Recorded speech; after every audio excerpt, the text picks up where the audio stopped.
नमस्कार, मी भरत मुकुंद तामणकर. भारत भ्रमंती चॅनलमध्ये आपले सर्वांचे स्वागत आहे. आज आपल्याबरोबर उपस्थित आहेत एक बहुआयामी व्यक्तिमत्व, सौ ज्योती भक्तताई. ह्या सायकलिस्ट, गिर्यारोह व लेखकही आहेत, नवोदित लेखक.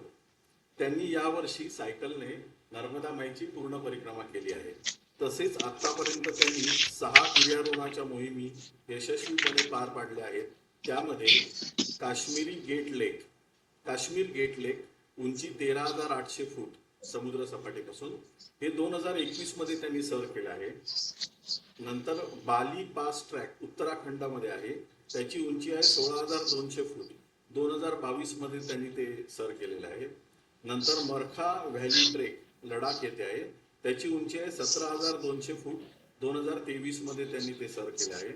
नंतर एव्हरेस्ट बेस कॅम्प नेपाळ येथे, त्याची उंची आहे 17,580 फूट, तो 2024 मध्ये त्यांनी त्याचा ट्रेक पूर्ण केलेला आहे. नंतर त्यांनी पंचकेदार ट्रेक उत्तराखंड 2024 मध्ये त्यांनी ते पूर्ण केले आहे. व नुकताच आफ्रिकेमधील माउंट किलीमंजारो ट्रेक त्यांनी पूर्ण केला आहे, त्याची उंची आहे 19,341 फूट. म्हणजे चढत्या क्रमाने त्यांनी पूर्ण आतापर्यंत सर्व गिर्यारोहण केलेले आहे. आणि हे जे किलीमंजारो ट्रेक आहे, हे 7 समेट पैकी एक आहे. तर अशा रीतीने त्यांनी हे सर्व यशस्वीपणे पूर्ण केलं आहे. हे किलीमंजारो ट्रेक त्यांनी 25 जून 2025 मध्ये पूर्ण केलं आहे. या गिर्यारोहण सफरीबद्दल व आतापर्यंतच्या त्यांच्या प्रवासाबद्दल आपण त्यांच्याशी गप्पा मारणार आहोत. आणि हे सर्व त्यांनी सुरू केलं वयाच्या 53व्या वर्षी, ज्या वयात सर्वसाधारण माणसं आपण आराम करायचा विचार करत असतो, तेव्हा त्यांनी हे सर्व सुरू केलेत ऍक्टिव्हिटी. तर हे जास्त प्रेरणादायक आहे सर्वांसाठी, आपल्यासाठी. तर अशा या बहुआयामी हरहुन्नरी व्यक्तिमत्वाचे आपण आज स्वागत करूया. ताई, तुमचं भारत भ्रमंती चॅनलवर मी स्वागत करतो. नमस्कार. नर्मदे हर. तर तुम्ही स्वतःबद्दल थोडीशी प्रेक्षकांना माहिती द्या. मी ज्योती भक्ता आणि साधारण 38 वर्षापासून पुण्यात वास्तव्य आहे माझं. त्याच्या आधी माझ्या वडिलांचा जॉब ट्रान्सफरेबल जॉब असल्यामुळे आमची पूर्ण भारत भटकंती झालेली आहे. आणि 15 वर्ष आम्ही काश्मीरमध्ये राहिलो होतो. बाबांची ट्रान्सफर 1971 साली ऑक्टोबरमध्ये काश्मीर व्हॅली, श्रीनगर व्हॅली, श्रीनगरला झाली. आणि माझे वडील khadi and village industries commission मध्ये मधुमक्खी पालन त्या डिपार्टमेंटमध्ये होते. सेंट्रल गव्हर्नमेंटचा जॉब होता त्यांचा. आणि 71 साली त्यांची ट्रान्सफर झाली तिथे. मी हार्डली 3.5-4 वर्षाची होती तेव्हा. आणि साधारण 15 वर्ष आम्ही तिथे राहिलो. मधुमक्खी पालन या डिपार्टमेंट मध्ये असल्यामुळे बाबांचे जे ऍपेरीज असायचे, जे ऍपेरीज सेट करायचे बाबा, ते सगळे ऑर्चर्ड्स मध्ये असायचे. म्हणजे प्लमचं आहे, बदामचं ऑर्चर्ड आहे, आणि ऍपल सेफलच्या बागेत वगैरे असं ते सेटअप व्हायचं. कारण मधमाशा हे आपल्याला सगळ्यांना माहिती आहे की they are the best source of pollination, आणि त्यांच्याशिवाय आपण जगू शकत नाही.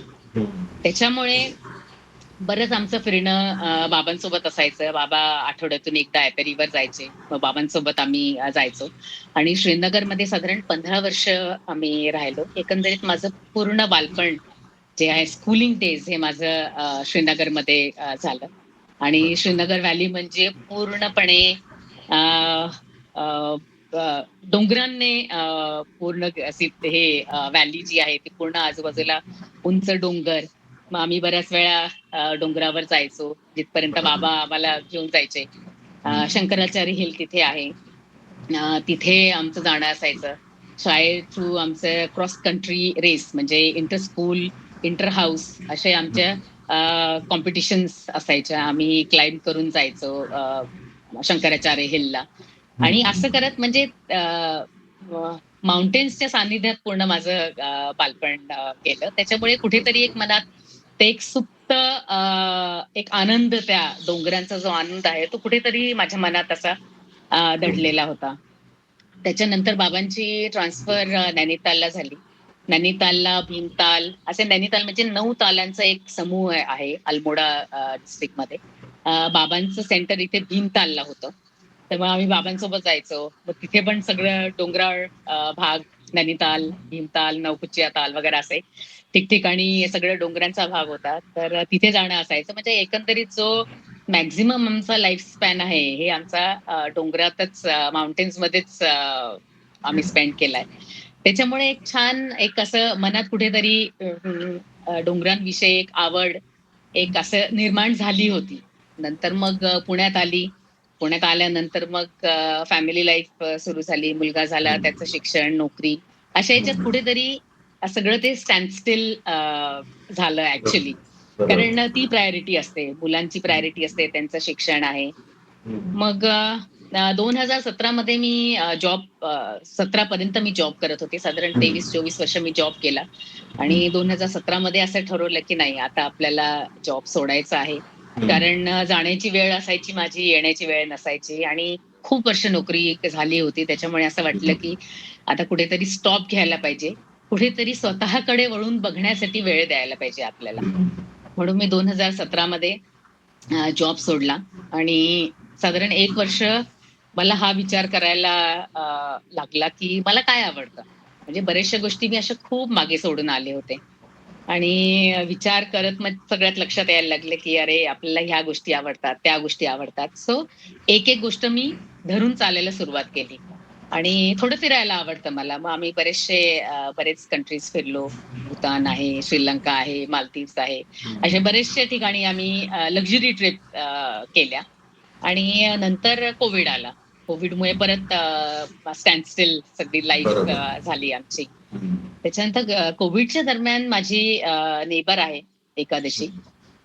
तर ती आणि मी आम्ही असं दोघी जणी टेरेसवर व्यायाम करायला जायचो. ती ट्रेकिंगमध्ये, सायकलिंगमध्ये बरेच वर्षापासून ती आहे त्या फील्डमध्ये. मग आम्ही दोघी टेरेसवर जाऊन सगळे एक्सरसाइज करायचो आणि नंतर मला लक्षात यायला लागली, की 2-3 महिन्यामध्ये थोडं एन्ड्युरन्स लेव्हल वाढलं. मग नंतर माझा सायकलिंगचा प्रवास सुरू झाला. मग मी सायकलिंग करायला लागली. टूर द 100 मध्ये मी भाग घेतला. एकादशी सोबत पहिल्यांदा 16 किलोमीटर केले. पूर्ण दिवस मी झोपून होते. असा तो सगळा सायकलिंग बेसिकली पहिलेच माझं सुरू झालं. बरोबर. आणि सायकलिंग केल्यानंतर जाणवायला लागलं मला, की अरे आपण एक ट्रेकिंग साठी द्यावा. Right. एक ट्रेक करून बघावा. आपल्याला जमतं का? कसं आहे? आणि इन द मीन टाईम एक मैत्रिणींचा ग्रुप आहे. त्यांनी असं ठरवलं, की आपण काश्मीर ग्रेट लेक्स करूयात. आणि काश्मीर म्हटले, की माझ्या मनातला एक हळवा कोपरा आहे. कारण काश्मीरमध्ये माझं बालपण बरोबर. म्हणजे मी गेलेलं पूर्ण आहे. चाइल्डहुड माझं तिथे गेलं आहे माझं. त्याच्यामुळे एक खूपच हळवा मनातला एक सेक्शन माझा एकदम काश्मीर म्हटले, की मी कधीही बरोबर. तयार असते काश्मीरला जायला. मग आणि मला या गोष्टीचा आनंद वाटला, की आपण आपल्या आयुष्यातला जो मोठा पहिला ट्रेक करत आहोत, तो काश्मीरमधला करत आहोत. मग असं ते काश्मीर ग्रेट लेकसाठी मी हो म्हटलं. मग आम्ही गेलो. नंतर काश्मीर ग्रेट लेक्स करताना लक्षात आलं, की किती सुंदर नेचर आहे. म्हणजे रॉ नेचर आपण म्हणतो, जसं-जसं काश्मीर व्हॅली तर सुंदर आहेच आहे, प्रश्नच नाहीये. पण जसं-जसं आपण इंटिरियरमध्ये जातो, इतका रॉ ब्युटी आहे तिथे आणि व्हर्सेटाईल. तुम्हाला हाईक आहे, तुमचे फ्लॅट थोडे रूट्स आहेत. अल्पाईन लेक्स आहेत. तिथे 7 ग्रेट लेक्स जे आहेत ते 7 ग्रेट लेक्स आहेत. आणि सगळ्यात पहिला जो मी माझ्या आयुष्यातला पास केला तो गडसर पास केला. आणि गडसर पासच्या वर एकदम एंडला पोहोचल्यानंतर दोन्ही बाजूने सुंदर अल्पाईन लेक्स दिसत होते. बर्फ होतं. छोटीशी अशी नदी वाहत होती जिथे आम्ही मध्ये थांबून आम्ही लंच वगैरे केला. तर म्हणजे जुन्या बालपणीच्या बऱ्याचशा गोष्टी आठवणी जागृत जागेत होतं. झाल्या. त्यावेळेस जागृत झाल्या. त्यावेळेस असं की असंच आम्ही ट्रिपला ज्यावेळेस आम्ही सगळे जायचो. मम्मी आपला टिफिन वगैरे बनवून आम्ही गाडीवर जायचो. फ्रुट्स वगैरे आंबे बाबा पठाणकोटवरून आणायचे. तर ते आंबे रुमालमध्ये बांधून पाण्यात ठेवून द्यायची मम्मी जरा गार होण्यासाठी. मग असं ते आमचं जे पिकनिक जो म्हणतो आपण ते तसं लाईफ आमचं त्यावेळेस होतं. तर त्या गोष्टी परत आठवण यायला लागल्या आणि जाणवायला लागलं मला, की हो ह्या गोष्टी मला आवडतात आहे. कारण डोंगर जे मी लहानपणी म्हणजे एक साधारण 20-22व्या वर्षी जे मी डोंगरांपासून जे लांब आले, तो जो मधला स्पॅन गेला त्यावेळेस लक्षात पण नाही राहिलं. पण आता नंतर जाणवायला लागले, की अरे डोंगरांमध्ये खूप पीस आहे. बरोबर. आणि डोंगरांमध्ये आपण माउंटेन्स मध्ये ज्यावेळेस जातो त्यावेळेस लक्षात येतं की आपण खूप we are just a dot in front of mountain. इतकं सुंदर अप्रतिम पीस ऑफ माइंड जे आहे ते डोंगरांमध्ये जाणवतं. आणि असा तो अतिशय सुंदर ट्रेक झाला. मला काही जास्त माहिती नव्हती. बॅग कशी पॅक करायची, ते पण मैत्रिणींकडनं विचारून, की काय लागणार आहे कपडे, कसे आहे. डिकॅथलॉनमध्ये गेले, घेऊन आले सगळं जे लागणाऱ्या गोष्टी होत्या. सनस्क्रीन माहिती नव्हतं सनस्क्रीन त्याच्यामुळे ट्रेक झाल्यानंतर अगदी स्किन माझी डाग झाली होती. असा एक अनुभव म्हणजे पहिला ट्रेक तो झाला. त्याच्यानंतर मग त्याच्या नेक्स्ट इयर एका दिवशी मला म्हटले, की आपण बाली पास ट्रेक करूयात आणि ती एक्सपर्ट आहे सगळ्या ह्याच्यात. तर मी म्हटलं, "हो ठीक आहे." एक एक्सपिरियन्स पर्सन आपल्यासोबत असले, की एक सेफ्टी आणि एक आत्मविश्वास आपल्याला वाढतो. बाली पास ज्यावेळेस ट्रेक केला त्यावेळेस साधारण शेवटचे जे 2 दिवस होते, ते आम्ही बर्फावर चाललो. मग ते क्रॅम्पॉन्स शूजवर घालून कसं बर्फात चालायचं. गेटर्स लावलेले होते नी लेंथ पर्यंत गेटर्स असतात, ताकी बाहेरचा बर्फ तुमच्या शूजमध्ये नाही यायला पाहिजे. कारण शूजमध्ये एकदा बर्फ गेलं, ओले झाले शूज तर मग खूप त्रासदायी होतं. मग ते त्याच्यातून त्या ट्रेकमध्ये ते मी शिकले. मरखा व्हॅली त्याच्यानंतर मरखा व्हॅली ट्रेक केला. मग नंतर ठरवलं म्हणजे टप्प्याटप्प्याने मी जे पहिला ट्रेक केला होता त्याच्यापेक्षा आता उंच कुठला आहे, नेक्स्ट हाईट कुठली आहे, तो ट्रेक मी चॉईस केला. त्याच्यानंतर नेक्स्ट कुठला आहे, मरखा व्हॅलीचा ट्रेक 17,200 फूट उंचीवरचा होता आणि मग फायनली मी ठरवलं की आता मला एव्हरेस्ट बेस कॅम्प करायचंय. That was my first international trek. तर मी जेव्हा trek the Himalayas through enrol केलं आणि त्यावेळेस पण माझ्या ग्रुपमध्ये कोणी ओळखीचं माझ्या नव्हतं. आणि मी असं ठरवलं मनात असं ठरवलं की एक म्हण आहे इंग्लिशमध्ये, birds of the same feather flock together. तिथे येणारे सगळे जे आहेत ते ट्रेकर्स आहेत, हो. माउंटेन लव्हर्स आहेत. त्याच्यामुळे कॉमन चॉईस आहे बरोबर. सगळ्यांची. तर असं Everest base camp successfully complete झालं. आणि एव्हरेस्ट बेस कॅम्प कंप्लीट झाल्यानंतर व्हॉट नेक्स्ट? जेव्हा मनात हा विचार केला दॅट टाइम आय थॉट की नाही आता नेक्स्ट इयर मला किलिमंजारो करायचा आहे. आणि त्याच्याप्रमाणे मी थोडी तयारी सुरू केली. हा पण ट्रूप जो होता किलिमंजारोचा हा अननोन म्हणजे ओळखीचा कोणी नव्हता. असा एकंदरीत माझा सायकलिंग आणि बरोबर. त्याच्यातून ट्रेकिंगचा नंतर असा हा प्रवास माझा सुरू झाला. बरोबर. तर गिर्यारोहण करायचं तर तुमची लहानपणापासून आवडच होती, कारण तुम्ही तिथे वाढलात, मोठे झालात लहान असताना. हम्म. तर त्यामुळे ते तुमच्या मनात रुजलं होतं. पण त्याचं तुम्ही प्रशिक्षण कुठे घेतलं का असं स्पेशल मी गिर्यारोहण? हार्डकोर माउंटेनिअरिंग मध्ये नाहीये. कारण ते टेक्निकल क्लाइम्ब्स जे असतात त्याला एक सर्टन एज क्रायटेरिया असतो. आणि आय थिंक बिलो 50 वगैरे या 40 असं काहीतरी आहे त्याचं. बरं. त्या पिरियडमध्ये मी माझ्या वेगळ्या लाईफमध्ये बिझी होते. त्याच्यामुळे ते बरोबर. काय प्रशिक्षण असं नाही केलं. पण ट्रेकिंग जे आहे त्याला टेक्निकल नॉलेज काही लागत नाही. इट्स जस्ट दॅट बरोबर. की तुम्हाला ऑल्टिट्यूड तुम्ही गेन करताना तुम्ही कसं तुमच्या बॉडीकडे लक्ष द्यायचं, या ब्रीथिंगचं तुमचं प्रॅक्टिसेस कसे असायला पाहिजे. So trekking is comparatively easy. Mountaineering थोडं खूप हाय लेव्हलचं आहे आणि बरोबर. त्याच्यात मी आता जाऊ पण नाही शकणार. कारण बरोबर. शेवटी age is age not on my criteria. Side. Yes, right. पण माझ्या एजमध्ये जे मला शक्य आहे ते मी करायचा प्रयत्न करत केला. आहे. येस, करायचा बरोबर. प्रयत्न करत आहे. येस. बरोबर. तुम्ही कुठलीही गिर्यारोहणाची मोहीम जेव्हा आखत असाल, आता समजा तुम्ही किलिमंजारो आखली तुम्ही, तर मग त्याची तयारी तुम्ही कशी करता? म्हणजे तिथली माहिती पहिली काढणं, नंतर तिथे कोणती परिस्थिती आहे, त्याच्याबद्दल थोडं सांगा. कशी तयारी? तयारी एकंदरीत किलिमंजारोचं ज्यावेळेस मी ठरवलं त्यावेळेस मी सगळी माहिती नेटवरून काढायला सुरुवात केली आणि व्हिडिओज साधारण बघायला सुरुवात केली आणि पुण्यामध्ये बरेच जण आहेत ज्यांनी ऑलरेडी केलेलं आहे. त्यांचं फर्स्ट हँड इन्फॉर्मेशन, त्यांचा अनुभव ऐकला आणि त्याच्यानंतर मला लक्षात यायला लागले की हो मी करू शकते. कारण this is basically a trekking. High altitude trekking आहे ते. आणि ते मला जमू शकेल. आणि लकीली काय झालं, माझी एक मैत्रीण आहे, तिच्या बहिणीने मागच्या वर्षी ज्या ग्रुपतर्फे आम्ही गेलो सिग्नेचर सफारी, त्याच ग्रुपतर्फे तिने किलिमंजारो केलं होतं. मग मी तिला कॉन्टॅक्ट केला. मग तिने तिची आयटनरी पाठवली, त्यांची जी काय कॉस्ट वगैरे होती ती थोडं पाठवलं. आणि एक ट्रेकिंग एका ट्रेकिंग ग्रुपमध्ये आहे मी. That is a ladies female trekker across the India असं त्या ग्रुपमध्ये मी आहे. मी सहज म्हणून त्याच्यात टाकलं, की मी किलिमंजारोमध्ये इंटरेस्टेड आहे. एनी लीड्स जे जाऊन आले आहेत किंवा जे जाणार असतील, तर just get in touch with me. कारण 2025 मध्ये माझा प्लॅन आहे. तेवढ्यात अरुणा जी आत्ता माझ्यासोबत होती ट्रेकमध्ये, तिने मला पर्सनली मेसेज केला, की "we are planning for Kilimanjaro. मी तुला त्या ग्रुपमध्ये ॲड करते." आणि फ्रॉम दॅट टाईम ते चक्र सुरू झाले किलिमंजारोचे. मग त्याच्यासाठी तुम्ही विशेष असं कोणाचं मार्गदर्शन घेतलं, म्हणजे या ट्रॅक ग्रुपचंच मार्गदर्शन घेतलं हां, या YouTubeचं आहे मोहिमेसाठी? आणि सगळ्यात पहिले ब्लेसिंग जे आहे पुणेकरांना, ते म्हणजे सिंहगड आहे. हा. तुम्ही सिंहगड रेग्युलर करत असाल, तर तुम्ही अख्ख्या जगातलं कुठलंही ट्रेक करू शकता. बरोबर. खरोखर तेच. ब्लेसिंग आहे हा, आणि हा. खूप जवळ आहे घरापासून. माझ्या घरापासून एक साधारण 18 किलोमीटरवर आहे. आमच्या इथून डायरेक्ट बस जाते आतकरवाडीपर्यंत. आणि मी जेव्हापासून मी ट्रेकिंग सुरू केलं तेव्हापासून रेग्युलर ट्रेकिंग सॉरी सिंहगड चालू असतो. रेग्युलर बरोबर. दर गुरुवारी आम्ही सिंहगडला जातो.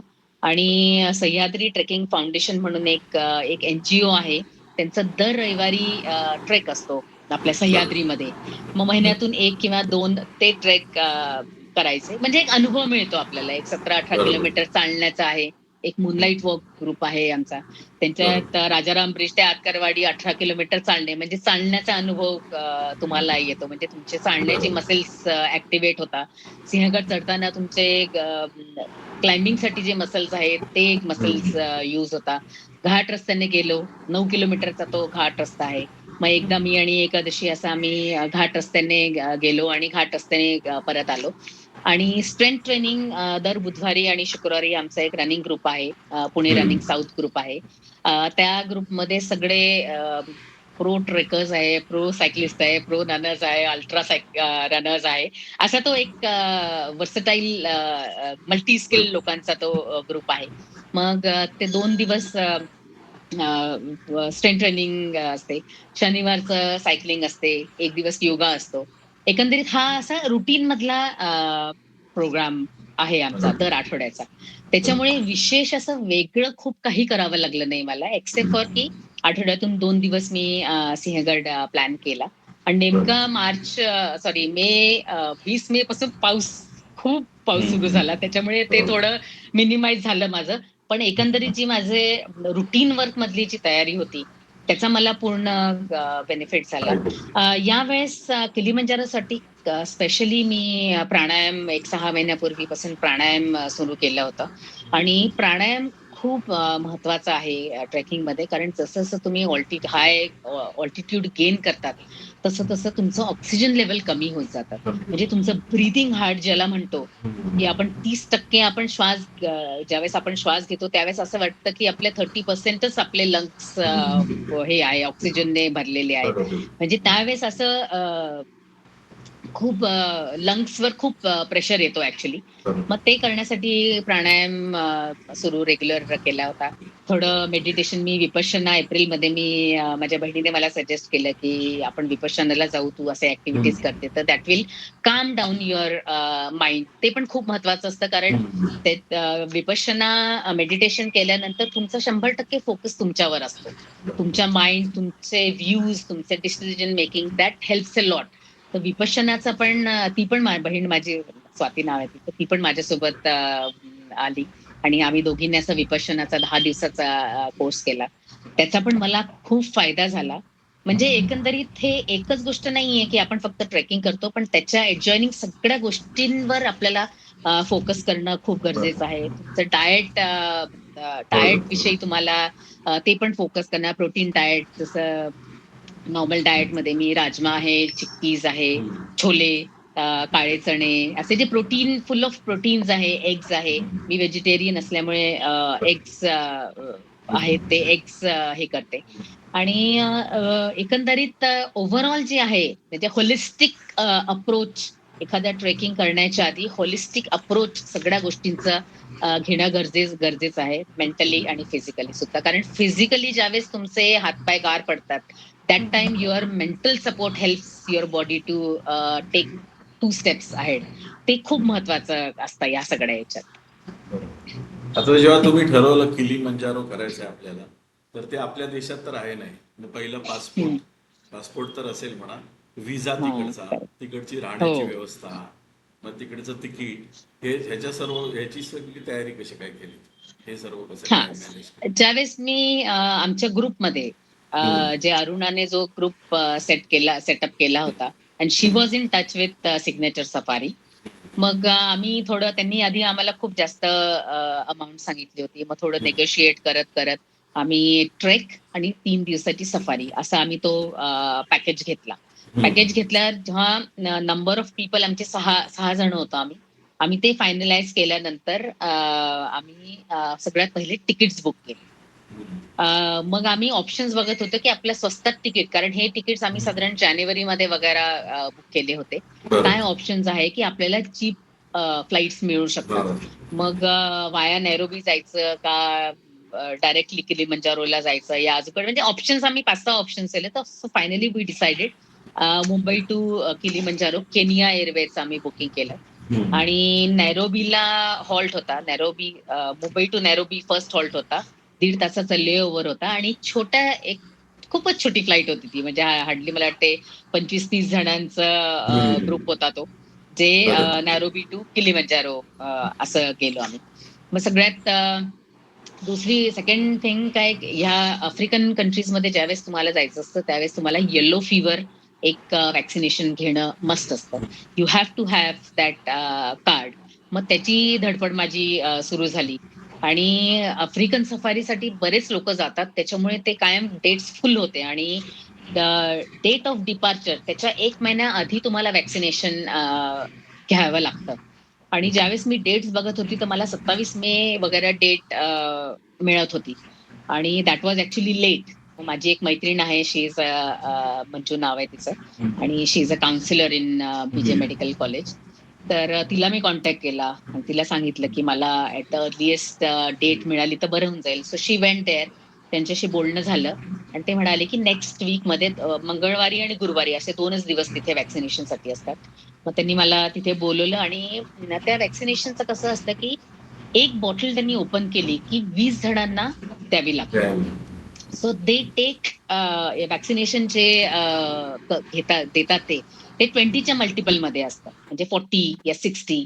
35 लोकांना नाही देत, कारण जे 5 फॉर एक्झाम्पल 5 डोसेस जे वेस्टेज. शिल्लक राहतात, दॅट इज अ वेस्ट. मग त्याच्यामुळे ते वॉक इन लोकांना एक, जे त्यांचे रिमेनिंग असतील, मे बी कधीतरी 1 राहतं, कधीतरी 2 राहतं, डिपेंड्स ऑन, म्हणजे ते पण अनसर्टन असतं. पण लकीली मला ते वॅक्सिनेशन 1 महिना डिपार्चरच्या 1 महिना आधी मला मिळालं. आणि that was a best thing about it. आणि फ्लाईट बुकिंग झाले होते, वॅक्सिनेशन होतं. द नेक्स्ट स्टेप वॉज विजा. विजासाठी आम्ही जे एन्क्वायरी केली होती, विजा साधारण 3 ते 4 दिवसात येतो आणि विजा ऑन अरायव्हल पण आहे तिथे तांझानियामध्ये. पण आमचा प्रॉब्लेम असा झाला की आम्ही 23 तारखेला मी विजासाठी अप्लाय केला. आणि रोज मी चेक करत होते, इन प्रोसेस येत होता. 8 दिवस झाले, 10 दिवस झाले, जूनचा पहिला आठवडा, आणि कोणाचेच आले नाही. विजा कोणाचाच आला नाही. सो आम्ही रोज एक मेल टाकायचो, एक ग्रुप कॉमन मेल टाकायचो, त्याच्या सगळ्यांचे नाव आणि आमचे ऍप्लिकेशन आयडी नंबर तांझानिया हे टाकायचे. परत ते सिग्नेचर सफारी जो इनोसंट नाव आहे त्याचा, तो जो ओनर आहे तिथला, मॅनेजर जो आहे तो, तर त्यांचे कोणी एम्बेसी मध्ये ओळखीचे आहेत, त्यांनी त्यांना अप्रोच केलं की आमचे एक ट्रेकर्स येणार आहे, तुम्ही त्यांचा. आणि फायनली 18 तारखेला संध्याकाळी मी मुंबईसाठी निघणार होते आणि 17 तारखेला दुपारी 12 वाजता माझा विजा आला. म्हणजे अगदी टांगती तलवार. म्हणजे कितीही प्रिपरेशन आधीपासून केलं की लास्ट मिनिट काही ना काही प्रॉब्लेम येतोच. ते आणि नैरोबीला आम्ही किलीमंजारो सॉरी, हे तांझानियामध्ये आहे का किलीमंजारो? येस, तांझानियामध्ये आहे. हा. तांझानिया. तर मग तिथे म्हणजे आता विजा वगैरे झाल्यानंतर तुम्ही तिकडे गेल्यानंतर तुमची कशी हम्म. कशी व्यवस्था होती? पहिल्या दिवशी कुठे उतरलात, कसं राहिलात, त्याच्याबद्दल? हा, आम्ही आमची 19 तारखेला सकाळी 2:30 वाजताची फ्लाईट होती, Kenyan Airways from Mumbai to Nairobi. नैरोबीला आम्ही पोहोचलो आणि त्याच्या आदल्या दिवशी आमच्या ग्रुपमधले एक आहेत गृहस्थ, ते आदल्या दिवशी पोहोचले होते तिथे. आणि त्यांचा नैरोबी टू किलीमंजारो असं जी छोटीशी फ्लाईट होती, 1 तासाची जी छोटी फ्लाईट आहे, त्या फ्लाईटमध्ये त्यांचं लगेज लोड झालंच नाही. आणि ते पोहोचले आणि त्यांना तिथे सांगितलं की तुमचं लगेज आलेलं नाहीये. You might get your luggage tomorrow. So आज तर आलेलं नाहीये. सो ही वॉज विदाऊट जे कपडे घातलेले होते त्याच्यातच त्यांना 24 तास घालवावे लागले. त्यांना थोडी नवीन कपडे पण घ्यावे लागले कारण त्यांना गॅरंटी नव्हती की सामान मिळेल का नाही. So we were extra careful. आम्ही नैरोबीला उतरल्यावर आम्ही त्यांना सगळं डिटेल की आमच्या समोर तुम्ही त्या छोट्या प्लेनमध्ये आमचे लगेज लोड करा. कारण आम्ही एकही दिवस आम्ही अफोर्ड करू शकत नाही. परवा आमचा ट्रेक सुरू होणार आहे. आणि वी मेड शुअर की आमचं लगेज त्यांनी आमच्या समोरच लोड केलं पर्टिक्युलरली खास. आणि असं करून आम्ही किलिमंजारो एअरपोर्टला पोहोचलो. तिथे त्यांनी ते व्हॅक्सिनेशन कार्ड वगैरे बघितले, विसाचं सगळं बघितलं आणि इमिग्रेशन लवकर क्लिअर झालं आमचं. आम्ही बाहेर निघालो होतो. इनोसंट त्यांनी त्याचे ड्रायव्हर आणि गाडी वगैरे पाठवली होती आम्हाला. तिथून आमचं साधारण 1 तासाचा ड्राईव्ह होता आणि आरुशीच्या तुलिया हॉटेलमध्ये आम्ही थांबलो. एक सुंदरसं छानसं हॉटेल होतं आणि नंतर मग इनोसंट आम्हाला भेटायला आला. मग इन्स्ट्रक्शन दिले की उद्या काय काय करायचं आहे, कसं आहे. आणि विशेष म्हणजे त्या हॉटेलमध्ये आम्हाला दुपारचं दाल मखनी आणि राईस असं मिळालं आम्हाला जेवायला. कारण इंडियन्स खूप येतात तिथे. येस, त्याच्यामुळे तुम्हाला चॉईस मिळते तिथे. आणि कॉन्टिनेंटल तर असतंच कारण अख्ख्या जगातून ट्रेकर्स येतात तिथे. आणि साधारण 20 तारखेला आमचा ट्रेक सुरू झाला. आदल्या दिवशी त्यांनी आमचं जे सामान होतं ते सामान सगळं त्यांनी चेक केलं की तुम्ही बरोबर गिअर्स आणले आहेत का नाही, तुम्ही डाऊन जॅकेट बरोबर आणले का. कारण वर डोंगरावर म्हणजे जे हायेस्ट पीक आहे उरू पॉइंट, तिथे साधारण -10 डिग्री टेम्परेचर आहे. त्याच्यामुळे मग तुमचे गिअर्स म्हणजे थंडीपासून वाचवण्यासाठी मग त्यांनी सगळे आमचे इंडिव्हिज्युअल आम्ही सगळं ओपन करून ठेवलं त्यांच्या पुढे. त्याने की हो ठीक आहे. मग 1-2 जणांना सांगितलं की हे डाऊन जॅकेट नाही चालणार, you will have to rent it. मग तिथे रेंटवर पण मिळतं. मग गेटर्स जे आहे ते आम्हाला रेंटवर घ्यावे लागले. मग $5 वगैरे पे करावं लागलं.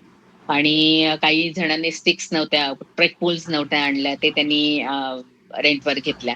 जॅकेट्स रेंटवर घेतले. जे आवश्यक, ज्याला आवश्यक होतं आणि मी ऑलमोस्ट सगळंच घेतलं होतं. मला गेटर्स शिवाय मग दुसरे कुठल्या ॲक्सेसरीज मला रेंट नाही कराव्या लागल्या. आणि जेवण वगैरे झालं, रेस्ट केलं आम्ही and the next day morning आदल्या दिवशी त्यांनी आम्हाला डफल बॅग्स दिल्या.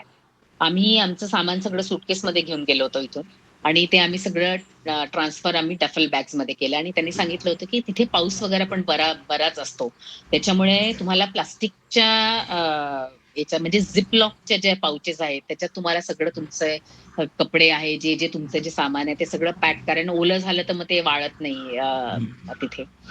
ते सगळं त्यांनी आम्ही डफल बॅग सगळ्या पॅक केल्या. आमचे जे एक्स्ट्राचं लगेज होतं ते तिथेच आम्ही हॉटेलमध्ये वगैरे ठेवलं. आणि सो नेक्स्ट डे आम्ही सकाळी 8 वाजता after breakfast we were ready. एक मोठी गाडी आली होती, टेम्पो ट्रॅव्हलर सारखी मोठी गाडी होती. आणि त्यावेळेस आम्हाला कळालं की आम्ही 6 ट्रेकर्स होतो आणि त्याच्या अगेन्स्ट 20 लोक आमच्या सपोर्टला होते. 20 जण. त्याच्यातले 3 ट्रेक लीडर्स होते आणि बाकीचे सगळे पोर्टर्स, शेफ होते. म्हणजे जे सगळं टेंट सेटअप करणे, आमचे डफल बॅग्स कॅरी करणे, स्लीपिंग बॅग्स कॅरी करणे, मॅट्स कॅरी करणे, आम्हाला लागणारं दुपारचं जेवण, सकाळचा नाश्ता जे आहे, हे फ्रेश फूड कॅरी करणं. असं 6 जणांच्या अगेन्स्ट 20 जणांचा स्टाफ होता. असं ते सगळेजण मागे बसलेले. मी म्हटलं एवढे लोक कशाला पाहिजे? तेव्हा माझ्या आमच्या लक्षात आलं. म्हणजे जसं आम्ही पुढे जायला लागलो तसं जाणवायला लागलं की तेवढा स्टाफ मस्ट असतो. कारण दे जस्ट वॉन्ट की आमचं जे हे आहे ट्रेक हा स्मूथली पार पडायला पाहिजे. आणि दे कॅरी एव्हरीथिंग. ते सगळं सामान, प्रत्येक पोर्टर मिनिमम 20 किलो सामान कॅरी करतो. एवढ्या ऑल्टिट्यूड. आपल्या पाठीवर किती असतं, म्हणजे तुमच्या पाठीवर किती होतं सामान? आमच्या याच्यावर साधारण 5 ते 6 किलो असतं. कारण 3 लिटर पाणी, 1.5 लिटर कॅमल बॅगमध्ये, 1 लिटर हे आणि हाफ लिटर मध्ये तुम्हाला गरम पाणी वगैरे पाहिजे असेल तुम्ही ठेवू शकता. एक रेन जॅकेट असतं, एक डाऊन जॅकेट असतं, विंड चीटर असतं, खायच्या वस्तू असतात. तुम्हाला वॉर्म कॅप वगैरे, कॅप टोपी वगैरे हवी असेल तर ती असते. तर साधारण 5 ते 6 किलो वजन तुमच्या बॅक डे पॅक मध्ये असतं. म्हणजे तेवढं तुम्हाला उचलून कॅरी करावं लागतं. बरोबर. आणि अपार्ट फ्रॉम दॅट हे जे पोर्टर्स आहे हे साधारण 20 किलो सामान कॅरी करतात ते. बरोबर. म्हणजे आपल्यापेक्षा ते भारी लोक आहेत. येस, आपल्यापेक्षा खरंच ते भारी लोक आहे आणि आज त्यांच्यामुळे हे होत आहे. आपल्या आपण ट्रॅकचं ट्रेक पूर्ण करू करू शकतो. शकतो. ओके. म्हणजे from the very bottom of my heart we are really thankful to them. एव्हरेस्टला पण खूपच असं होणार ते शेर्पा दर सीझनला चढतात. हो. एव्हरेस्टला दर सीझन. एव्हरेस्ट बेस कॅम्पला ज्यावेळेस आम्ही गेलो होतो, आमचं 8 जण होतो आम्ही आणि आमचे 3 मेन म्हणजे फक्त डफल बॅग कॅरी करणारे पोर्टर्स होते आणि साधारण 25 ते 30 किलो ते उचलायचे. 2 डफल बॅग एक माणूस उचलायचा आणि ते आमच्या आधी 3 तासात आम्हाला जिथे 8 तास लागायचं तिथे 4 तासात ते पोहोचून सेटअप आणि तिथे टेंट्स वगैरे नाहीयेत. तिथे ट्री हाऊसेस आहेत. त्याच्यामुळे तो एक मोठा प्रश्न आहे. तिथे खायची प्यायची सगळी सोय आहे एक्सेप्ट फॉर डफल बॅग्स. बाकी दुसरं काय मग कॅरी करावं लागत नाही. एव्हरेस्ट बेस कॅम्प हा थोडा वेगळा टेरेन पण वेगळा आहे.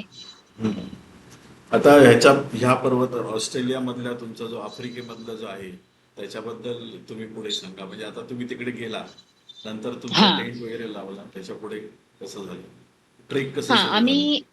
आम्ही मचामे रूट आम्ही ऑप्ट केला होता आणि मचामे गेट जवळ आम्ही पोहोचलो.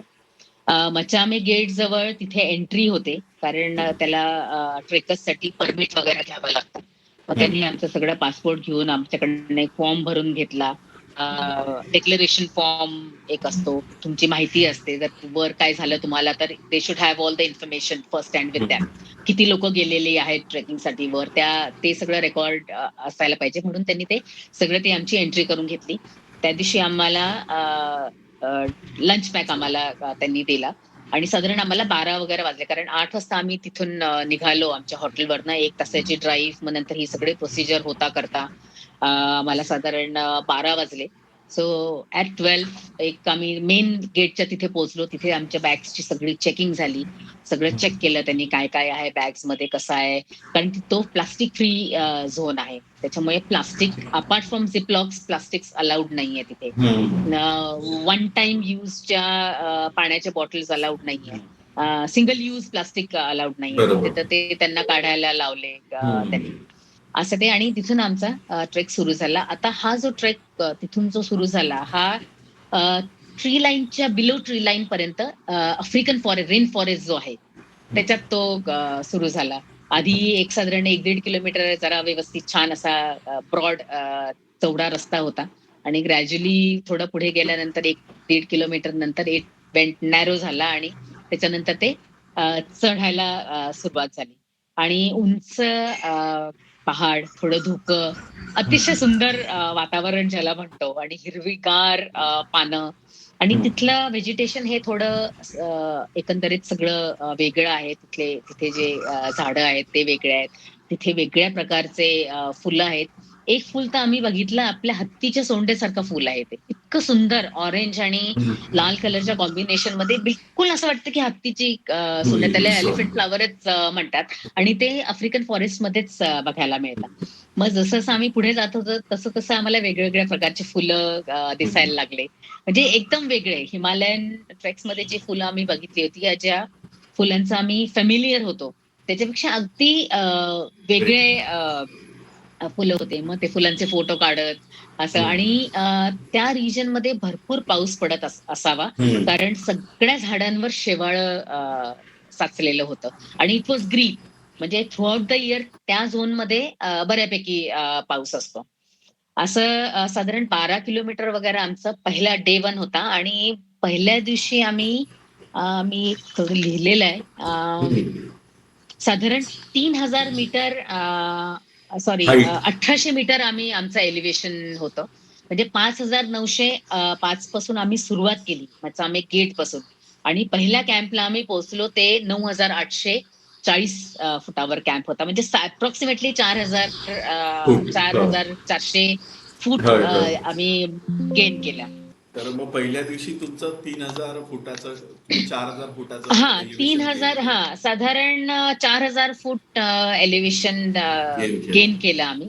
पण आजूबाजूला सगळी झाडी उंच झाडं उंच होती, वेगळ्या प्रकारचे व्हेजिटेशन होतं, त्याच्यामुळे खूप छान असं वाटत मजा होतं. पण आली. हे आम्हाला माहिती नव्हतं की जसं जसं आम्ही पुढे जाऊ तसं तसं आम्हाला काय बघायला मिळेल, कारण वर बरं. जी आहे it's baron baron land absolutely. आणि पहिल्या शिरा कॅम्पला आम्ही फर्स्ट वॉज द शिरा कॅम्प आणि मचामे कॅम्प, सॉरी. तर तिथे आम्ही पोहोचलो आणि सगळं तिथे कॅम्प ऑलरेडी सेट केलेला होता. आम्ही पोहोचल्या आम्हाला छान त्यांनी गरम पाणी आणि तिथे जो डायनिंग टेंट जो होता तिथे ऑलरेडी सगळं त्यांनी सेट केलेलं होतं. गरम पाणी कायम तिथे अवेलेबल ठेवतात ते. तुम्हाला कॉफी घ्यायची असेल, दूध, मिल्क पावडर आहे, कॉफी, आफ्रिकन कॉफी खूप फेमस आहे. आणि टी बॅग्स तुम्हाला वेगवेगळ्या प्रकारचे जर तुम्हाला वेगवेगळ्या फ्लेवर्सचा चहा घ्यायचा असेल तर ते असं. तर इमिजिएटली गरम पाणी हे अवेलेबल असतं बरोबर. तिथे. तर ते मग तिथे गेल्यानंतर चहा वगैरे घ्यायचा. चहा या ब्लॅक टी म्हणा या कॉफी वगैरे ते घेऊन आम्ही देन त्यांनी इन द मीन टाइम ते सांगितलं की तुम्ही आता चेंज वगैरे करा आणि वेअर वॉर्म क्लोथ्स, फ्लीसवाले वॉर्म क्लोथ्स तुम्ही घाला. आणि कारण थंडी रात्रीची बऱ्यापैकी असते, पूर्ण फॉरेस्ट एरिया असल्यामुळे. आणि नंतर मग त्यांनी डिनर वगैरे आमच्यासाठी तयार केलं. मग डिनर वगैरे आमचं झालं. डिनरमध्ये ते साधारण व्हेजिटेबल सॉस म्हणजे फ्रेंच बीन्स आणि गाजर आणि त्यांचं ते मला वाटतं कोकोनट मिल्क वगैरे असं टाकून ते व्हेजिटेबल सॉस बरोबर. म्हणतात त्याला ते. हां. राईस आम्हाला त्यांनी दिलं. आणि बरोबर. सूप असायचं. रोज संध्याकाळी आम्हाला सूप असायचं.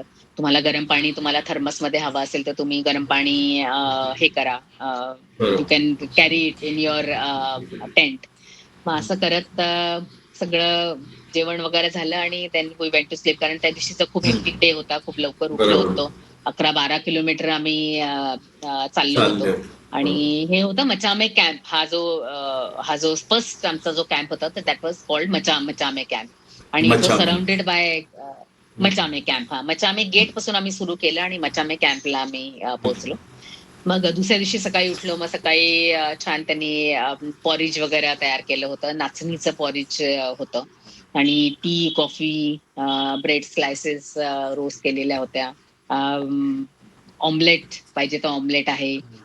बॉइल्ड एग्स पाहिजे तर असं ते ब्रेकफास्ट करून मग आम्ही पुढच्या कॅम्पला निघालो. तर second day was comparatively easy. खूप काही जास्त क्लाइंब नव्हता. आणि सो द नेक्स्ट कॅम्प जिथे आम्ही पोहोचलो ते पण एक साधारण 10-11 किलोमीटरचा तो स्पॅन होता. आणि अ, त्या दिवशी आम्ही साधारण एलिव्हेशन गेन 2,760 फूट आम्ही वर आलो. म्हणजे अप्रॉक्सिमेटली 840 मीटर करून आम्ही शिरा कॅम्पला पोहोचलो. शिरा केव्स आहे तिथे. तो केव्स असे एक गुहेसारखी तिथे आहे बनलेली, त्याच्यामुळे तिथे नाव दिलं. आणि शिरा केव्सच्या तिथे पोहोचल्यावर we got the first glimpse of Mount Kilimanjaro. तेव्हा बघितलं की हे डोंगर आपल्याला चढायचा आहे आणि तो एवढा लांब, एवढा उंच. आणि विशेष म्हणजे माउंट किलिमंजारो हे it's a alone standing mountain in Africa. आणि हे व्हॉल्केनो आहे हा.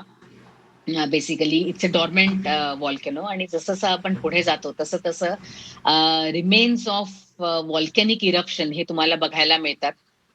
जे लावा जे कधीतरी ज्या काळी इरप्ट झाला असेल ते लावा स्टोन फॉर्मेशन मध्ये झालेलं आहे. वाळू, ऍश हे जसं जसं आपण पुढे जातो तसं तसं दिसतं आपल्याला. मग नेक्स्ट डे शिरा केव्स वरून आम्ही ज्यावेळेस सुरुवात केली त्यावेळेस आम्ही आपल्या ट्रेक लीडला नेहमी विचारायचो, मग आता आपण कुठून जाणार आहे, आपण आता कसे जाणार आहे. मग त्यांनी सांगितलं की आपण पूर्ण ट्रॅव्हर्स घेऊन मग फ्रॉम द अदर एंड दुसऱ्या साईडने आपण चढणार आहोत. म्हणजे एक्झॅक्टली ऑपोजिट जे आता जिथे आहे त्याच्या एक्झॅक्टली ऑपोजिट पलीकडे डोंगराच्या पलीकडे आपण जाणार आहोत आणि तिथून तो क्लाइंब आहे. मग नेक्स्ट आमचा जो होता तो बरांको कॅम्प होता. आणि वाईल गोईंग टू बरांको कॅम्प तिथे लावा कॅम्प म्हणून एक आहे. ते साधारण 14,500 जावं लागतं आणि परत तुम्हाला खाली उतरावं लागतं. बरोबर. म्हणजे 12,700 वरून परत 14,500 जायचं आणि परत उतरायचं. आणि प्रत्येक दिवशी आमचे जे ट्रेक लीडर होते ते मॉनिटर करायचे आमच्या हेल्थ कंडिशन. एक तर ऑक्सिजन लेवल मॉनिटर करायचे. परत अजून तिथे पोहोचल्यानंतर लावा कॅम्पला पोहोचल्यानंतर चेक केलं त्यांनी की कोणाला नॉशियाटिक होत आहे का, कोणाला थोडं व्हॉमिटिंग सारखं होत आहे का, कोणाला डोकं दुखतंय का, असं ते प्रत्येक वेळी आम्हाला विचारायचे. हा, म्हणजे कसं त्यांना पण मॉनिटर करायला की कोणाला काही त्रास होत आहे का. आणि त्याच्यानंतर मग तिथे आमचं लंच झाला आणि नंतर परत डिसेंट होता. बऱ्यापैकी आम्ही खाली उतरलो आणि बरांको कॅम्पला आम्ही पोहोचलो. तेव्हा बरांको कॅम्पला पोहोचल्यानंतर आम्ही आता नेक्स्ट डे कसं जाणार आहोत आपण, असं उत्सुकता ना आम्हाला. मग आमच्या ट्रेक लीडरने सांगितलं की ही जी भिंत दिसतेय तुम्हाला, म्हणजे ऍक्च्युअली भिंत आहे ती. बरांको वॉल म्हणतात त्याला, किंवा ब्रेकफास्ट वॉल म्हणतात, कारण ते चढेपर्यंत तुमचं ब्रेकफास्ट पचून जातं, इतकं ते हार्ड क्लाइंब आहे. असं त्याला ते ब्रेकफास्ट वॉल नाव दिलेलं आहे. बरांको वॉल म्हणजे एकदम तुम्ही व्हिडिओज वगैरे बघितलं तर लक्षात येईल. तर पाऊल वाट त्यांनी सांगितलं की तुमचे जे ट्रेक पोल्स आहेत ते तुम्ही पॅक करून बॅगवर लावून द्या, कारण ट्रेक पोल्सचा काही उपयोग होणार नाहीये. तुम्हाला दगडांचा पॅचेस धरून धरूनच वर चढावं लागेल. मग तो साधारण 2 ते 2.5 तासाचा तो क्लाइंब होता. जेव्हा आम्ही चढत होतो त्यावेळेस आम्ही नोटीस केलं की आमचे जे पोर्टर्स होते ते एवढं सामान घेऊन ती वॉल चढत होते. म्हणजे आम्हाला अक्षरशः दया यायला लागली. अरे आपण म्हणजे तेव्हा असं वाटायला लागलं की आपण आपल्या रिक्वायरमेंट्स किती मिनिमम करायला पाहिजे, कारण आपल्याला हे सगळं व्यवस्थित पाहिजे असतं. त्याच्यासाठी हे लोक किती कष्ट करतात इतकं सामान घेऊन. But they are so jolly, इतके हॅपनिंग लोक आहेत. मग त्यांच्या भाषेमधले ते गाणं, त्यांना हिंदी गाणी वगैरे पण येतात त्या पोर्टर्सला. ते एक गाणं होतं ते बोले चुडिया बोले कंगना. मग एका पॅचवर आम्ही पोहोचल्यानंतर एक थोडी म्हणजे थोडी उभे राहण्या इतकी जागा होती. मग तिथे सगळ्यांनी मिळून आम्ही डान्स केला, बोले चुडिया बोले कंगना. आणि अजून ते कुठलं ते गाणं आहे, ताजा ताजा कली खिली है हम उसके दीवाने, ते गाणं आहे. असं ते करत करत म्हणजे मजा, हसी मजाक आहे, गप्पा गोष्टी आहे, असं करत करत ते बरांको वॉल चढलं. वर पोचल्यानंतर लक्षात आलं की आपण केवढा वर चढलो आहे. म्हणजे वर गेल्यानंतर लक्षात आलं की अरे बापरे, आपण कसं सगळे एक एक दगड वगैरे धरत धरत, आणि ते are there to help you.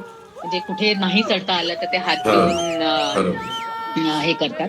असं ते साधारण बोरंको वॉल वगैरे चढलो. त्याच्यानंतर मग आमचं जो बोरंको वॉल चढल्यानंतर करंगा व्हॅली आहे, करंगा व्हॅलीत आम्ही खाली उतरलो. तिथे एक नदी वाहते खाली, आणि ती नदी छोटीशी नदी आहे. ती नदी क्रॉस करायची आणि तेवढंच तो डोंगर, दुसरीकडचा डोंगर परत चढायचा. म्हणजे असा एलिव्हेशन गेन फक्त 600-650 मीटर दाखवत आहे, पण ऍक्च्युली क्लाइंब करून खाली यायचं आणि परत चढायचो. आणि आम्ही ते करंगा कॅम्पला पोहोचलो. आणि करंगा कॅम्पला साधारण ऑल्टिट्यूड जे होतं ते 13,780 फूट एलिव्हेशन होतं त्याचं. आणि त्या दिवशीचं गेन बऱ्यापैकी होतं आम्हाला, म्हणजे खाली उतरून परत तेवढं चढणं. म्हणजे आम्ही उतरताना आम्हाला हे दिसत होतं की आपल्याला एवढं समोरचा डोंगर चढायचं, चढ म्हटलं की मग तुमची दमछाक होते. असं ते करत आम्ही करंगा कॅम्पला आम्ही पोहोचलो. आणि करंगा कॅम्प वरून नेक्स्ट जो आमचा डेस्टिनेशन होता, नेक्स्ट जो कॅम्प होता तो बराफू कॅम्प होता. तो पण बऱ्यापैकी क्लाइंब होता. आणि जसं जसं आपण 15,000च्या वर, साधारण 11-12च्या पुढे आपण जसं जसं जातो तसं तसं तुम्हाला दम लागायला सुरुवात होते आणि तुम्हाला जाणवायला लागतं की ऑक्सिजन लेवल ही 100%वरून 75% वर आली आहे, 50% वर आली आहे. मग 15-20 पाऊल, जे आधी आम्ही 60 पावलं चालल्यानंतर पॉज घ्यायचो, ते मग नंतर 40 पावलं चालल्यानंतर पॉज घ्यायला लागलो. मग 20 पावलं चालल्यानंतर मग तेव्हा जाणवायला लागले की अरे आपण आता उंची गाठतो आहे आपण. पण ब्रीदिंग एक्सरसाइज वगैरे ज्या मी आधीच्या केल्या होत्या त्याचा मला खूप बेनिफिट झाला इथे. कारण तुमची लंग्स कॅपॅसिटी त्याच्यामुळे वाढते आणि तुम्हाला अशा गोष्टींचा मग त्रास होत नाही. असं करत नेक्स्ट जो कॅम्प होता आमचा, बराफू कॅम्प होता, ते फक्त एक 4 किलोमीटरचा होता, पण एलिव्हेशन गेन त्याच्यात पण होतं. आणि बराफू कॅम्पला आम्ही चौथ्या दिवशी दुपारी 12 वाजता पोहोचलो. आम्ही जो ट्रेक सुरू केला होता तो साधारण 6,000 फुटावरून सुरू केला होता आणि बराफू कॅम्प हे साधारण 15,100 वर आम्ही पोहोचलो होतो 3 दिवसात, साधारण 4 डेज. आणि जेवण वगैरे दुपारी 12ला आम्ही पोहोचलो, जेवण वगैरे केलं आणि त्यांनी सांगितलं आम्हाला की तुम्ही आता झोपा, कारण त्या दिवशी it was the summit night for us. त्यानंतर की आता तुम्ही झोपा, आम्ही तुम्हाला 5 वाजता उठवू, 5 वाजता तुम्ही अर्ली डिनर घ्यायचं, बरोबर. अगेन गेट रेडी, तुम्हाला जे समिटचे जे कपडे वगैरे जे घालायचे, कारण त्यावेळेस थर्मल लागणार होतं आम्हाला, थर्मल वगैरे, कारण -10 डिग्री टेम्परेचर होतं. ते सगळे कपडे वगैरे घाला आणि अगेन स्लीप, झोपण्याचा प्रयत्न करा तुम्ही, कारण तुम्हाला पुढचे जे आहे ते तुम्हाला पुढचे रात्र तुम्हाला झोपायला चालेल. मिळणार नाहीये.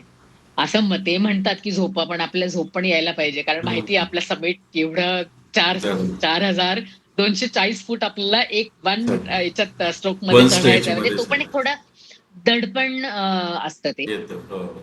आणि साधारण 11 वाजता वगैरे त्यांनी आम्हाला उठवलं आणि लाईट स्नॅक्स वगैरे आम्हाला दिले, सगळे इन्स्ट्रक्शन्स दिले की आता this is the hardest climb of Kilimanjaro आणि आपण आता डायरेक्ट रिच पर्यंत जाणार आहोत. आणि रिच हे एक स्टेला पॉइंट रिजवर आहे, 5,700 मीटरवर आहे ते. आणि साधारण 11 वाजता सुरू केलं आणि त्यांनी आम्हाला सांगितलं की तिथे पोले पोले पोले म्हणजे म्हणजे आपण धीरे धीरे म्हणतो, हा. धीरे धीरे ते तिथे त्यांचं एक गाणं, खूप छान गाणं आहे त्याच्यात, ते टेम्पे पोले पोले म्हणतात की चलो धीरे धीरे, म्हणजे आपल्या शब्दामध्ये चलो धीरे धीरे. तर त्यांचं असं म्हणणं आहे की जसं जसं तुम्ही माउंटेन्सवर चढतात तसं तसं तुमची स्पीड एकदम कमी असायला पाहिजे, म्हणजे लिटरली स्लो स्लो चालला तुम्ही तर you can go longer with slow steps. बरोबर. आणि त्यांनी मग आमच्यासाठी गरम पाणी वगैरे घेतलं होतं मध्ये, तुम्हाला जर कधी गरम पाणी वगैरे.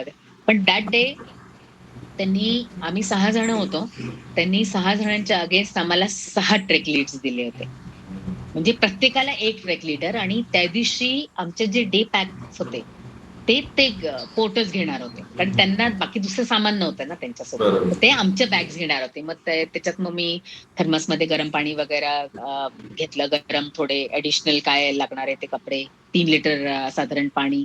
आणि कॅमल बॅग मध्ये ते सिपर, त्याला ट्यूब असते त्या बॅगला, साधारण सायकलिस्ट आणि ट्रेकर सगळे यूज करतात ते. तर ती जी ट्यूब जी बाहेर असते त्याच्यातलं जे पाणी असतं ते जसं आपण वर जातो तसं तसं ते फ्रीज व्हायला भरतो. लागतं. त्याच्यामुळे ते एक हे असायचं, म्हणून आम्ही मग बॉटल्समध्ये वगैरे त्याच्यात पण घेतलं आम्ही, आणि बॉटल्समध्ये पण आम्ही पाणी घेतलं. आणि साधारण 12 वाजता, 12-5ला वगैरे आम्ही रात्री. समिटसाठी सुरुवात केली. रात्री रात्री. रात्री आम्ही सुरू केलं. आणि जसं जसं आम्ही वर जात होतो तसं तसं आम्हाला पुढे जाणाऱ्या लोकांचे हेडलाईट्स सगळे दिसत होते. हा. तेव्हा लक्षात येतं, म्हणजे असं वर बघताना अरे बापरे, आपल्याला वरपर्यंत जायचंय, वरपर्यंत चढायचंय, म्हणजे असं ते मनात एक फोबिया एक साधारण बरोबर. डेव्हलप होतो.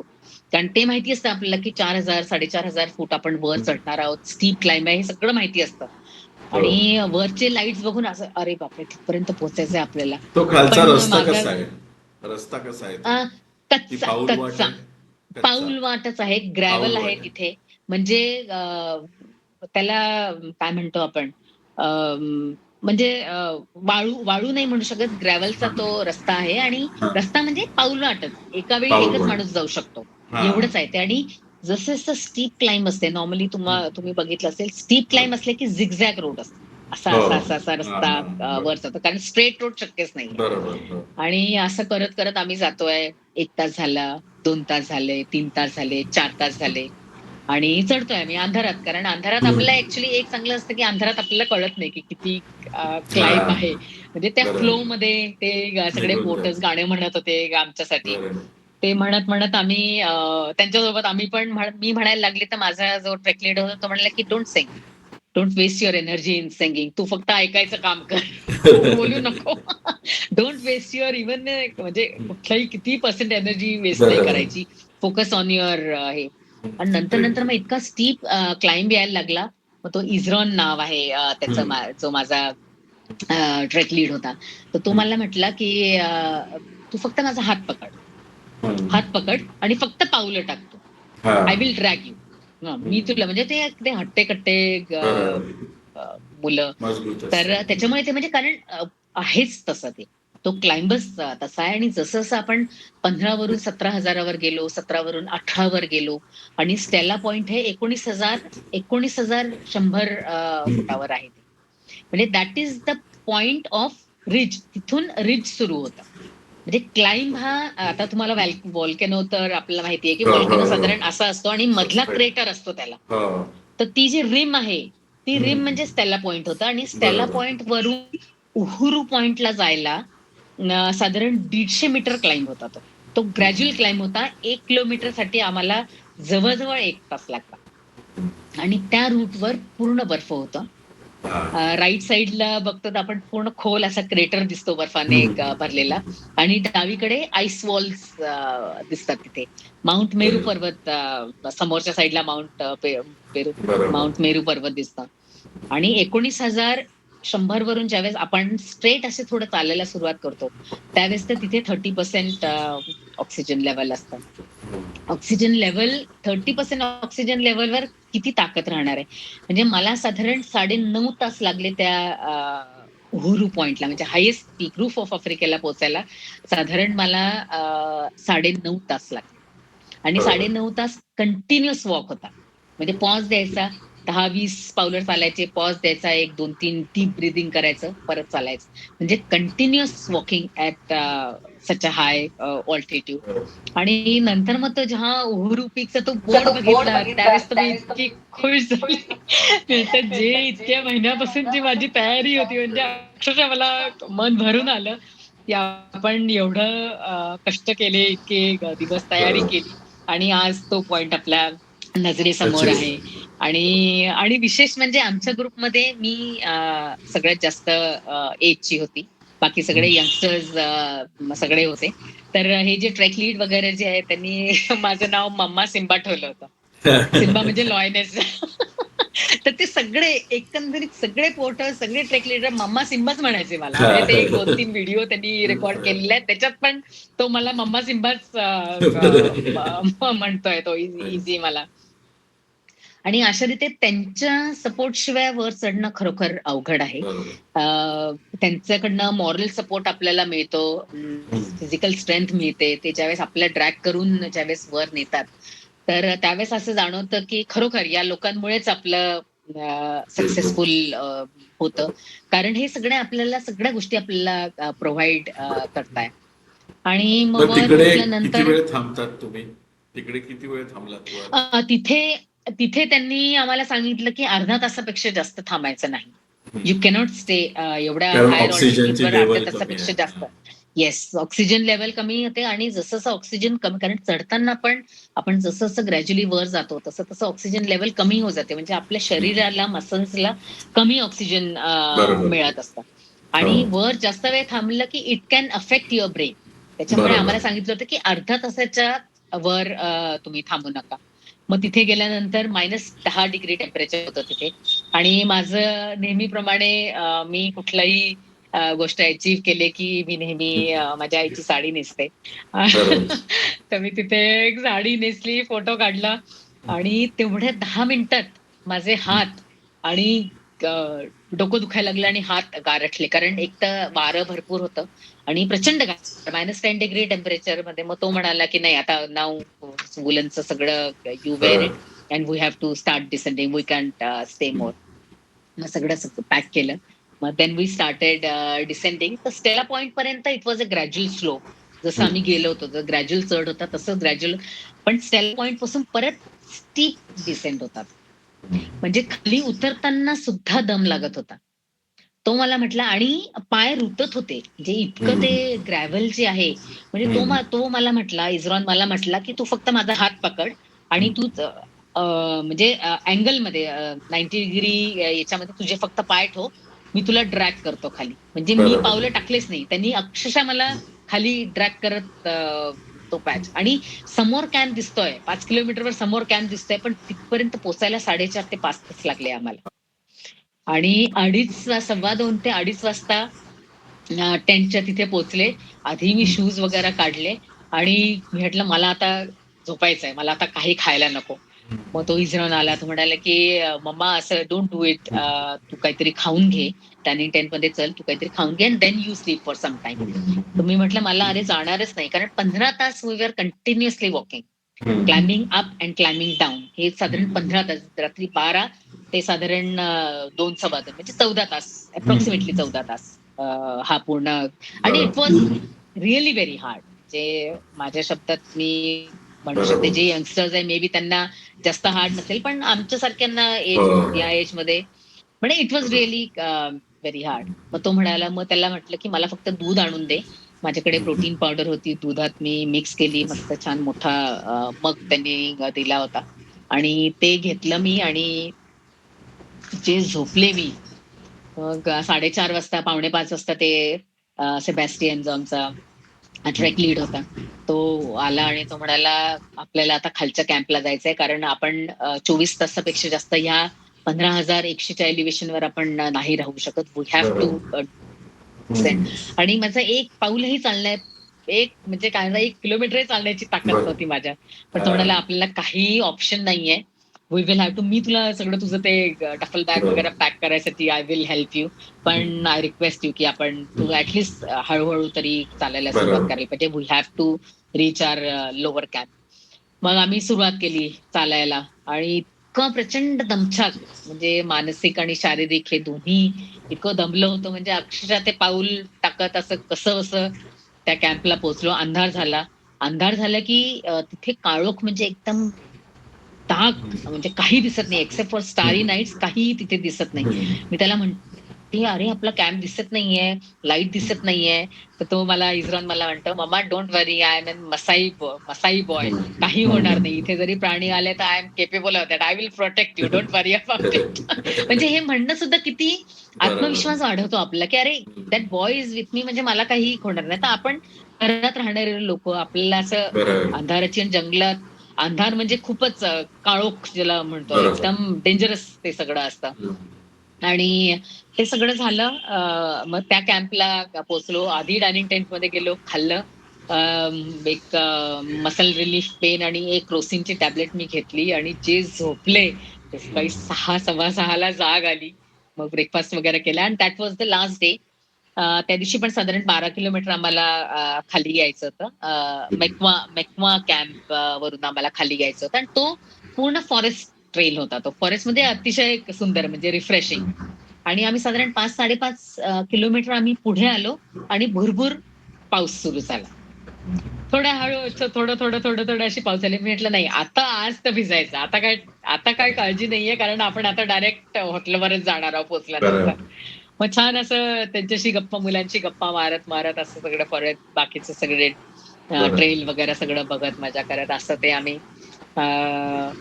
मेका MWEK त्याला प्रोनाऊन्स केलं, त्या कॅम्पला पोहोचलो. आणि तिथे आमची गाडी आलेली होती. मग छान सगळ्यांनी गाणं म्हटलं, सेलिब्रेशन, आम्हाला सर्टिफिकेट्स त्यांनी दिले. नाचलो आम्ही. त्यांचं ते एक आफ्रिकन सॉन्ग आहे, ते गाणं म्हणून सगळ्यांना त्यांनी फेलिसिटेट केलं आणि त्यांनी मग आम्हाला आरुषामध्ये त्यांनी आम्हाला हॉटेलवर ड्रॉप केला. असा तो एक कठीण म्हणू शकते मी, कारण 19,341 ऑल्टिट्यूड वर, जिथे फक्त 30% ऑक्सिजन असतं, तिथे कसं म्हणजे आपली बॉडी अनप्रेडिक्टेबल आहे. तुम्हाला त्रास AMS, अक्यूट माउंटेन सिकनेस ज्याला म्हणतो आपण, तसं जर थोडं ते म्हणजे त्याची स्टार्ट म्हणजे हेडेकने सुरू होते. डोकं तुमचं दुखायला लागलं तर आणि एकदा तुम्हाला AMS चा त्रास सुरू झाला तर immediately you have to climb down. तुम्ही वर जाऊ शकत नाही, कारण इट्स म्हणजे खूप तुमच्या जीवाचा धोका आहे त्याच्यात. तर रिस्की आहे ते. त्याच्यामुळे ते ट्रेक लीड ते, कारण तेवढ्यासाठी ते ऑक्सिजन लेवल आमचा रोज सकाळ संध्याकाळ आमचा ट्रेक हे चेक करायचे. आणि असं ते सगळं. आणि जसं जसं आपण हायर ऑल्टिट्यूड वर जातो तसं तसं तुमचं नॉशियाटिक, खाण्याविषयी पण नॉशिया वाढतो. म्हणजे समोर अन्न ठेवलेलं असते पण खाण्याची इच्छा होत नाही, पण ते तुम्हाला खावं लागतं, कारण you have to get the energy for the next day. असं ते थोडं माउंटेन्स मध्ये असतं. पण त्याच्यामध्ये मी असं ऐकलंय की ऑक्सिजन कमी जिकडे होतो तिथे अशा गोळ्या देतात की ज्याने आपला ऑक्सिजन हो, लेवल वाढते. डायमॉक्स. हो, डायमॉक्स तशा टॅबलेट दिल्या त्यांनी होत्या का रेकमेंड तुम्हाला? केल्या होत्या. हा, हो, हो, हा, सगळ्यांना डायमॉक्स रेकमेंड करतात ते. एक सकाळी ब्रेकफास्ट नंतर घ्यायची आणि एक हा, लंच नंतर घ्यायचं. बरोबर. ते मस्ट, कारण एवढ्या ऑल्टिट्यूडवर तुम्ही विदाऊट हा, डायमॉक्स नाही जाऊ शकत. हा, तुम्हाला ऍडिशनल बॉडीला सपोर्ट लागतेच ऑक्सिजनचा. हा. तेवढं सगळेच बरोबर. घेतात ते एकंदरीत. हे तुमचं जे पूर्ण ट्रेक झालं हे किलिमंजारोचं, याला तुम्हाला साधारणपणे एक्सपेन्सेस किती आला, किती खर्च आला? एक्सपेन्सेस साधारण 3च्या पुढे गेलाय सर. कारण 3 लाखाच्या एअरफेअर पुढे. इन्क्लुडेड आहे. हा, हम्म. इन्क्लुडेड आहे. एअरफेअर आहे आणि व्हिसा फीस आहे. मग हम्म. तुम्हाला काय रेंट केअर करायचे तर यू हा, have to pay in dollars द्या. आणि बरोबर. सगळ्यात मोठी गोष्ट म्हणजे तुम्हाला तिथे टिप्स द्यावे लागतात पोर्टल. हा. आणि ते टिप्स म्हणजे बऱ्यापैकी जातात. आणि आपण ज्यावेळेस चढतो आपल्याला ह्या लोकांचा इतका सपोर्ट मिळतो, हो. आपण सक्सेसफुली कंप्लीट करतो, तर मग पैशांचं थोडं कमी विचार करता, कारण त्यांचे बरोबर. कष्ट आहेत. आपलं जरी सबमिट झालंय तरी त्यांच्या बरोबर. सपोर्ट टीमचा आपल्याला बरोबर. म्हणजे खूप उपयोग झालेला आहे त्यांचा. हम्म. आणि दे आर डिपेंडंट ऑन आवर मनी, जे आपण टिप बरोबर. म्हणून देतो.